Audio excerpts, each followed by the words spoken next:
Chalala police વિભાગ દ્વારા ચલાલામાં ભરાતી ગુજરી બજારમાંથી લોકોના મોબાઈલ તેમજ કિંમતી ચીજવસ્તુઓની ચોરી કરતા ઈસમને ઝડપી પાડ્યો। ચલાલામાં દર અઠવાડિયે ભરાતી ગુજરી બજારમાં ખૂબ મોટી પ્રમાણમાં લોકો ખરીદી કરવા માટે આવે છે। લોકોની ભીડની લાભ લઈ મોબાઈલ તેમજ ચેન ઘરેણા જેવી દરેક વસ્તુઓની ચોરી કરતા શખ્સને ચલાલા પોલીસ દ્વારા ઝડપી કાયદેસરની કાર્યવાહી હાથ ધરી હતી।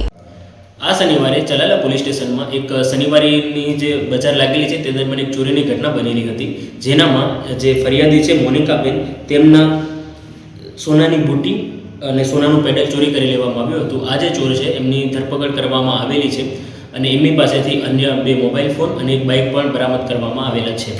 સર, આથી વધારે કોઈ આરોપીઓ હોવાની શંકા છે કે કેમ? આનાથી વધારે આરોપીઓ હોવાની શંકા છે અને અત્યારના ઇન્વેસ્ટિગેશન ચાલી રહી છે। જેમ જેમ ઇન્વેસ્ટિગેશન આગળ વધશે તેમ તેમ એમને પણ અરેસ્ટ કરવામાં આવશે અને જે પણ મુદ્દામાલ ચોરી થયેલા છે તે 13 તુજકો કાર્યક્રમની અંદર એમને બધાને પરત કરવામાં આવશે। સંજય વાડાનો રિપોર્ટ, S9 ન્યૂઝ, ધારી। અમારી તમામ માહિતીથી અપડેટ રહેવા માટે જોડાયેલા રહો S9 ન્યૂઝ સાથે।